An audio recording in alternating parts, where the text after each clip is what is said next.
আমি আপনাকে ওনাদের একটা সদস্য ফর্ম আমি দেখলাম, পুরো সদস্য ফর্মটা তন্ন তন্ন করে, সদস্য ফর্মে যে স্বাক্ষরটা প্রথম করতে হয় সেখানে যে বক্তব্যটা থাকে যে কিসের উপরে তিনি সদস্য হচ্ছেন, আমি ইসলামের জন্য একটা বাক্য খুঁজে পাইনি। আমি যদি এখানে পড়ে শোনাই, সেটা কি আজকে নতুন হয়েছে? এটা আগে উনি আরো ভালো বলতে পারে। আমার কাছে আগে যেটা আছে সেটার মধ্যে ইসলাম ছিল, কিন্তু এখন এটার মধ্যে কেন ইসলাম নাই এটা আমি জানি না। এখানে সবগুলি বলা হয়েছে, বিশ্বাস করি যে দেশে শান্তির শৃঙ্খলা ন্যায় বিচার প্রতিষ্ঠা করতে হইলে চরিত্রবান ধার্মিক নিঃস্বার্থ লোকদের হাতে থাকা প্রয়োজন, মানে সৎ মানুষের হাতে নেতৃত্ব থাকা প্রয়োজন।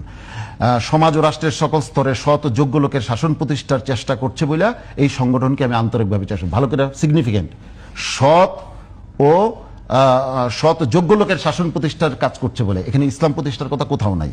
রাজনৈতিক স্থিতিশীলতা অর্থনৈতিক মুক্তির জন্য বাংলাদেশকে একটি কল্যাণ রাষ্ট্র হিসেবে গড়ে তুলবার উদ্দেশ্যে আমি জামাত ইসলামের সাথে সহযোগিতা করব, এখানেও ইসলাম নাই। এবং এখানে স্বাক্ষর জামাত ইসলামী আছে স্যার?